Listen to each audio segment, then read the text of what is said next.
The reason the main character became a developer is quite simple.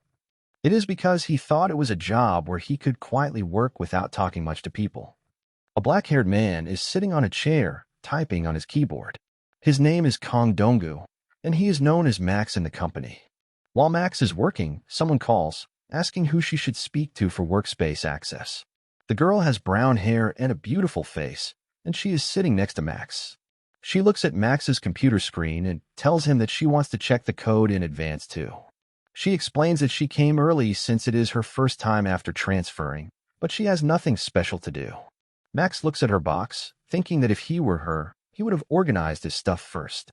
Max tells her to ask Patrick because he handles workspace permissions. She opens her phone and asks what time Patrick usually comes to work. Max replies that he will come at around 10. Seeing the time, she says that since there is some time left, and then both of them stop talking. Max finds the situation very awkward and silently tries to put on his headset as naturally as possible, praying that she doesn't talk to him. But she suddenly remembers something, which startles Max, and asks who is updating their team's collaborative development guideline documents because she is curious. Nervously, Max tells her that he wrote the first draft, and Andy does the review. He asks if there is something strange about it. She replies that there is nothing wrong and even compliments that it is very clean and well organized. She also says Max is indeed meticulous, just as she has heard. It gives him chills, wondering where she heard such a thing, and he tries to calm himself by thinking the compliment might also be for Andy. She starts talking again, making the introvert feel more nervous, but she simply tells him to call her Joy and happily adds that there is no need for formalities. Her lively behavior is too much for Max to handle. Another coworker enters the office and starts a conversation with Joy, saying she came early today and asking if she got the lunch meeting place notice. Joy happily replies that she received the notice and laughs, asking if they should check out the commerce team's company card limit today. The golden-haired girl agrees and asks if Joy had coffee yet. Joy replies that she hasn't, so she decides to go to the cafeteria with her and even offers to treat her. Hearing that, Max looks at the coffee cup Joy had, which is still more than half full, yet she still wants more coffee.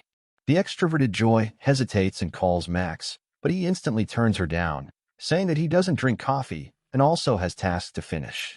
Max thinks she seems like a very considerate type of person. Instead of feeling bad, Joy happily tells Max that they will have tea next time with no caffeine. Max is left with no comeback but to agree, thinking about her overwhelming energy.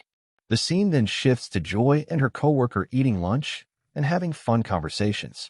Joy is her nickname, and she has 5 years of experience as a front-end developer. Her real name is still unknown. She has excellent work skills and a sociable personality. There are also rumors that she is very famous on Instagram with tons of followers, so Max believes she is a very diligent person. Max is also eating at the cafeteria, looking at Joy while having his meal. He thinks Joy is always enthusiastic, giving energy to people around her, someone who is completely opposite to him.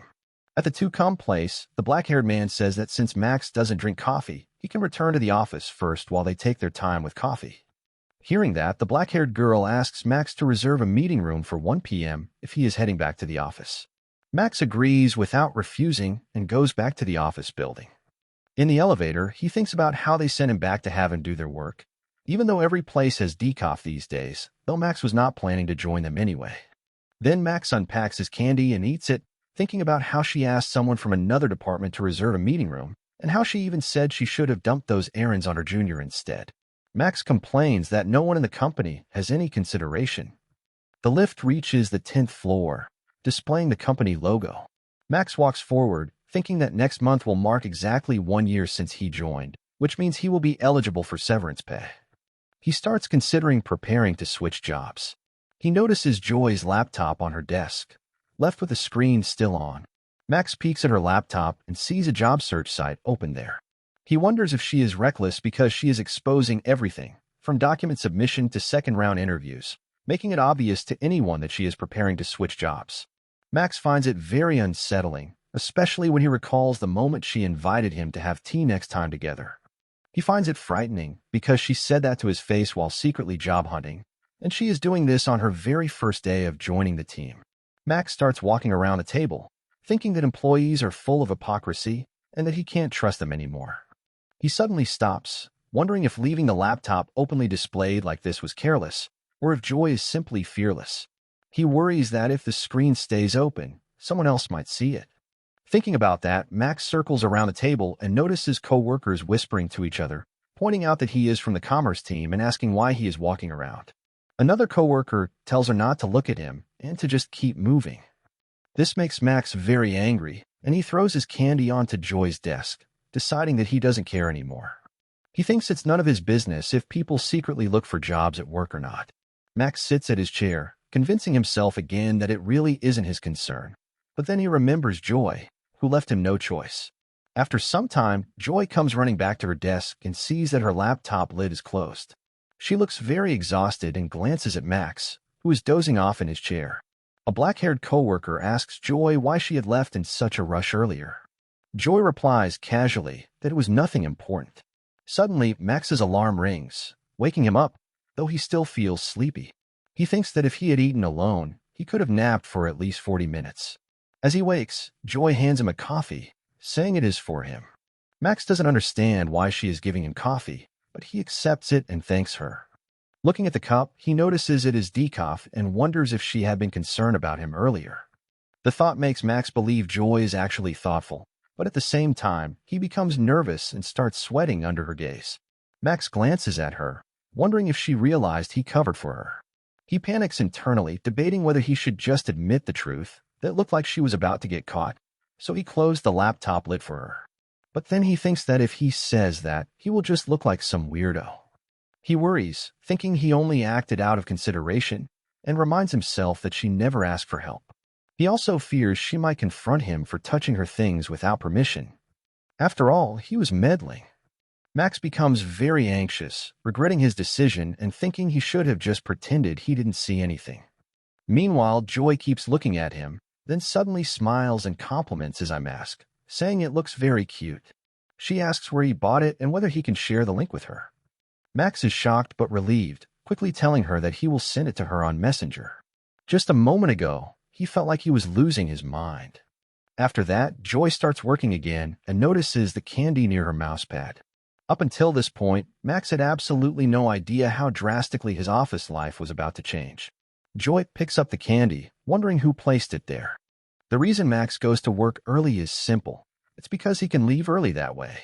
He checks the time. It's 8:04 a.m. The average arrival time of the team members is between 9 and 10 a.m. Therefore, the office right now is the very definition of quiet. Max prepares a cup of chamomile tea to calm his mind and body before starting work. He reviews the code he wrote yesterday and begins refactoring it. This calmness is exactly what he loves the most. Suddenly, he hears a sound, and he thinks that what used to be his healing time at work is now gone. Joy sits beside him, offering the snacks she was eating. Max replies that he's fine, though inside he wonders why he has to sit next to her. It's now afternoon, and every lunchtime, like clockwork, people swarm around Joy's desk.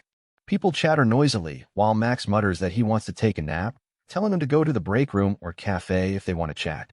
Someone asks Joy if she has been coming in early these days, saying they thought she usually showed up around 10 when she was in the finance solutions team. Joy replies that she's trying to build a better work-life balance now. Meanwhile, Max thinks to himself that it's more like she's building a resume for a new job before quitting. Someone else questions her again, confirming that Joy took a half-day off yesterday. She agrees. Then she is asked if everything is okay since she also took emergency leave last week. She fumbles, saying she has just been busy preparing to move, calling it a bit chaotic. Max continues his work, wondering why he's the one feeling anxious. Later, outside, a blonde-haired guy stands near Max. His original name is Park Doyle, but his company nickname is Patrick. He says it's obvious that Joy is definitely going for interviews. He points out that it's hiring season right now and questions why she would take multiple days off during such a time. Max, on his phone, thinks that Patrick dragged him all the way to the rooftop just to gossip, calling him a busybody. Finally, Max says, "Isn't it just speculation?" He reminds Patrick that Joy said it was because of moving. Patrick questions if Max didn't notice how tense Joy's face looked earlier, calling him surprisingly naive, making Max think Patrick is acting childish. Still, he realizes Patrick's instincts are sharp. Brushing the topic off, Patrick sits beside him and asks if Max can handle the development at 7 p.m. for him today. He explains that he has been busy running around checking out houses for his newlywed home lately and just got a call from the realtor about a good one, mentioning that timing is crucial for these things. In frustration, Max thinks that this is the real reason Patrick brought him to the rooftop. Patrick continues, saying that having a junior is great, asking Max to just help him out this once. He adds that Max doesn't have any plans after work anyway and offers him a can of black coffee as a gift. Max stares in frustration, but stays silent. Later in the evening, Max is working on his laptop, muttering to himself that he'll get back at Patrick someday. Joy notices the coffee can on his desk and reminds him that he once said he can't drink coffee. Max replies that it's like a totem, just for display. In a serious tone, Joy says that if that's the case, she'll buy him some whenever she sees a buy-one-get-one-free offer at the convenience store. Max asks her not to, thinking to himself that he really feels like quitting. Suddenly, a text shows up on Joy's screen, saying that Max has developed the latest version of the admin features and is requesting Q&A for the live server. It makes Joy question why, since Patrick was supposed to have that responsibility. Max thinks it's obvious that Patrick just dumped the work on him. It isn't even funny. He replies that Patrick said the timing for the realtor was urgent or something. Quickly changing the subject, he points out that she came in at 8 a.m. today and asks if she isn't leaving yet. Joy replies that she was planning to leave early, but she ended up analyzing some code, and now it's this late. She adds that she's about to head out. Max is thinking that she's just pretending to be responsible, but she's going to leave anyway, when Joy suddenly calls out his name. She asks if someone were to switch jobs during such a busy time. Would that be selfish? Max is flustered, but then she adds that it's not her, she means a friend. She says it's her friend's situation. Max wonders why he's the one flustered while Joy continues. She explains that her friend is thinking about changing jobs, but since the company is already busy, they're worried about leaving their teammates behind. With a little laugh, she says that her friend can't focus and is feeling conflicted about a lot of things. Max starts to think again. Patrick already suspects her. If she really is going to leave, she should at least not make it so obvious. He shuts his thoughts down and tells her that it's their career, and if they get a good offer from a better place, they should take it. Joy replies, asking if it really is that simple, which makes Max wonder if he sounded too arrogant in front of someone with 5 years of experience. Joy then says the QA is done and tells Max that he should head home too. Somehow, they end up leaving together. They stand by the traffic light when Joy mentions that she takes the bus to Gyeongju Station, asking how about Max. He answers that he takes the bus too. With a gentle laugh, she clarifies that she meant to ask where he lives. Nervously, he replies that it's near ORI Station. Joy realizes it's really close and asks if they're going the same way, making Max think that he should just take the subway instead. Feeling awkward, he casually takes out his headphones. Suddenly, Joy hands him some chocolates, saying it's better than the decorative caffeine-free drink. Max thanks her while wondering if he did something good to deserve it. She leans closer and whispers in his ear that it's for putting up with that lazy senior. Max gets nervous and reminds himself to stay calm. He thinks that Joy is kind to everyone, but even so, he's always on the receiving end. He then thinks he has no choice but to offer her some throat candies. With a polite laugh, she admits that she loves them, saying the sharp tingling sensation is so unique, it feels like her throat is burning with magma. Relieved, Max thinks it's good enough if she likes it. She opens the wrapper and notices the flavor. After a long pause, she suddenly asks Max if he happened to see her screen the other day. They sit in silence as the bus arrives, and Max rushes in a hurry, saying he'll head in first, leaving Joy behind. Sitting on a bus seat, he admits to himself that he wants to change jobs. The next morning, Max starts at 10 a.m., doubting if this is the first time since he began working here. He couldn't sleep at all because of what happened yesterday. As he steps forward, he notices Joy already working. He talks to himself, questioning if he's going to be okay, and even considers taking a day off. A sudden shout cuts in. A woman says that an issue has occurred, explaining that the order screen isn't showing up for a new partner store, and asks if it is Joy's responsibility. Joy steps up, agreeing that it is, but explains she only received the handover documents for that section. She adds it might take some time to figure it out. The woman realizes Joy just joined last week and asks what they should do since the person who knows the history of the project is off until tomorrow. Both women see Max passing by, and he ends up working with Joy until the evening. Joy says that she has changed the table in the sequel he mentioned, and it might be a library version issue, so she'll check that too. She adds there was a similar issue with the settlement solution. Max replies with just an okay, while thinking if it's even right to do this considering they don't pay overtime, saying it's not even his part. Then he thinks maybe that's not the issue here. That question from yesterday, it's probably about the laptop, and he's 100% sure. He wonders if Joy is testing him, or if it's just some next-level mind game. He decides to act like he knows nothing until the very end. Joy begins speaking, bringing up what they talked about at the bus stop yesterday. She says that last week she saw the same candy on the desk, which is why she wondered if it was him. She then asks Max not to worry about the screen thing, saying it's nothing. Suddenly, Max drops his mug. Joy shouts, asking if he's okay, while Max orders himself to get together, wondering why he's so nervous. He leans down to pick up the broken mug, but Joy stops him, saying he'll hurt himself if he picks it up with bare hands. He reassures himself that he didn't do anything wrong. Joy taps him with her finger, asking him to look at her. With a slight smile, she asks if he saw the screen. Max flusters, cuts his hand on a broken piece, and screams in pain. Joy calls out, asking if he's okay. Later, Joy cleans the glass while Max sits at his desk, finally admitting that he didn't mean to look at it. The screen was just right there, and apologizes.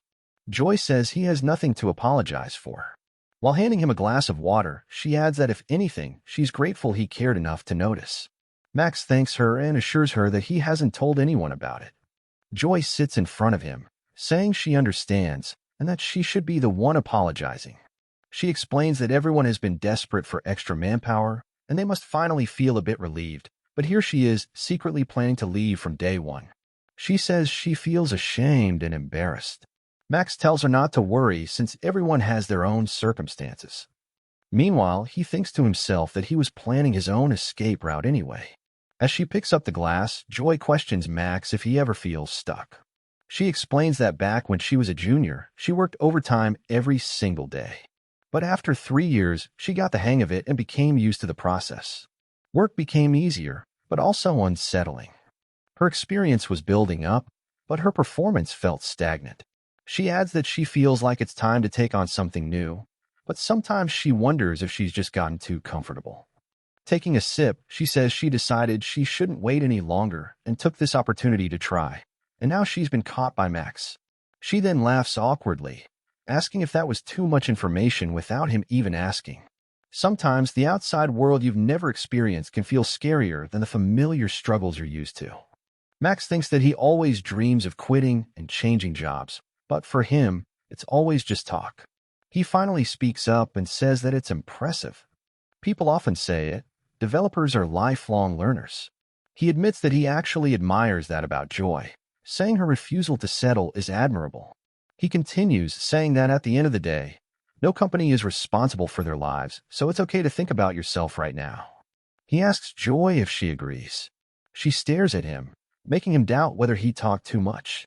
He continues, saying there's no way the company would change just because she left. A thought creeps in that Joy might think he's overstepping. Joy clutches her glass and thanks him for his support, saying it's impressive. Max suddenly shouts that she fixed the problem they were working on.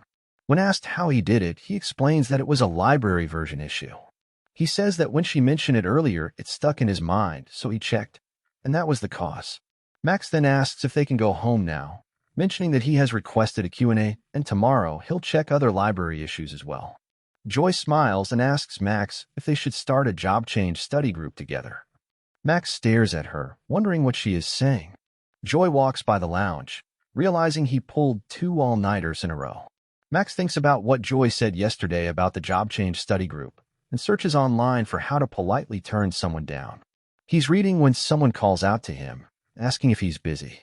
Startled, he jumps, and the girl asks why he's so jumpy, pointing out the dark circles under his eyes. He calms himself and says she startled him, then asks what it is. The girl points toward the meeting room and says Donald is calling and wants to see Max for a bit. Max opens the door to the meeting room. Inside, Donald sits waiting. He's the leader of the commerce team, and his original name is Han Do-kyung. With a polite smile, Donald says Max has been working hard lately and offers him a chamomile tea, knowing he doesn't drink caffeine. Max thanks him. Donald then mentions he heard Patrick was on leave yesterday, so Max handled the issue for him. Max agrees. Donald continues, saying that 2 days ago, Max also handled Patrick's deployment. Holding the cup of tea, Max thinks to himself, what is going on all of a sudden? Donald says Max must be swamped with just his own work, and at this rate, he might even end up switching jobs. Max spits out the tea in shock, but Donald immediately reassures him, saying he was only joking. Donald then says that if Max is okay with it, they are considering renegotiating his salary around the third quarter. He adds that since the end of last year, when many people left the commerce team, it has been hectic for everyone. This process, he explains, is only for those who have worked especially hard. Max clenches his fist, wondering if this is for real. Donald mentions that the CEO has already signed off on this, emphasizing that from the company's perspective, retaining capable people is more important than hiring new ones. He also stresses that this is strictly confidential. Max stares at him. Donald takes it as agreement and hands him a card, saying that since Max worked hard handling the issue yesterday, he should go eat something nice together with Joy. Max thinks about the word together as Donald adds that Joy was the one who worked alongside him. Max clenches the card in frustration while Donald continues, saying that Joy is a valuable talent they barely managed to recruit for the accounting team. Donald explains that with no proper handover, things must be chaotic for her too, and that this is the least they could do to take care of both of them. He calls Max and Joy the present and future of the team, praising them as reliable as always. Later, Max goes to Joy and asks if there's something specific she'd like to eat, secretly wishing they'd just say it outright and let him splurge on the company card. Joy picks up her phone and says she already has lunch plans with the accounting team today. Tomorrow, she has a lunch date with Esther, the day after is the weekend, and Monday, she's on leave. All this makes Max wonder what she expects him to do. He pauses, doubting if she's telling him to just take the card and disappear. While he's still thinking, Joy cuts in, asking about dinner instead. Later, they are at a restaurant where Joy says they're lucky to have gotten a spot. She mentions she came here before with Esther, and that was pretty good. She adds that they still have unfinished business from yesterday to discuss, and there had been too many eyes on them during lunch. Max pours water into a glass, bothered by the thought of how he ended up in this situation. Joy flips through the menu nervously and asks Max what he wants to drink. He says he'll just have a zero Coke. She stands up and calls out an order of 1 zero Coke and 1 draft beer, adding they'll take set B. Joy sets the menu down and asks Max if he has given it any thought about the job change study group. She continues, saying that endless extra tasks from support work, never-ending overtime, and the same vicious cycle must have made him think about it too, about changing jobs. Max stays silent, but in his thoughts, he admits she's not wrong. Quitting or changing jobs has always been on the table. But Donald's words echo in his mind. Retaining capable people is more important than hiring new ones. This is strictly confidential. He finally speaks, saying there must be other developers considering job changes too. Why him specifically?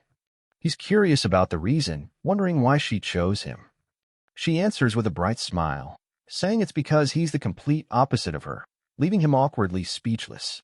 She continues, pointing out that every morning after clocking in, Max refactors code. He agrees, wondering if she checked his submission history. She adds that no one really notices, but he's been doing it constantly for a year.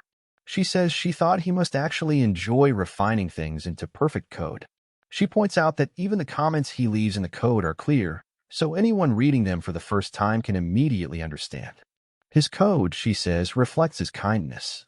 Joy explains that maybe it's a bit slower, but it's flawless, and it made her reflect on herself.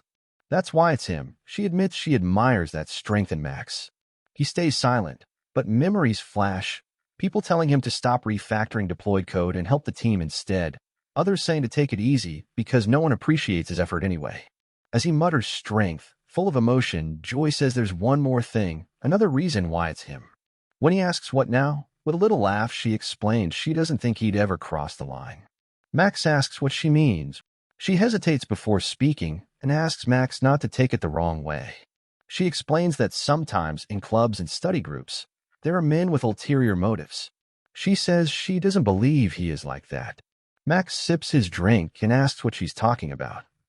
She says that Max doesn't seem like the type to suddenly confess to her or anything. Max gets shocked hearing this.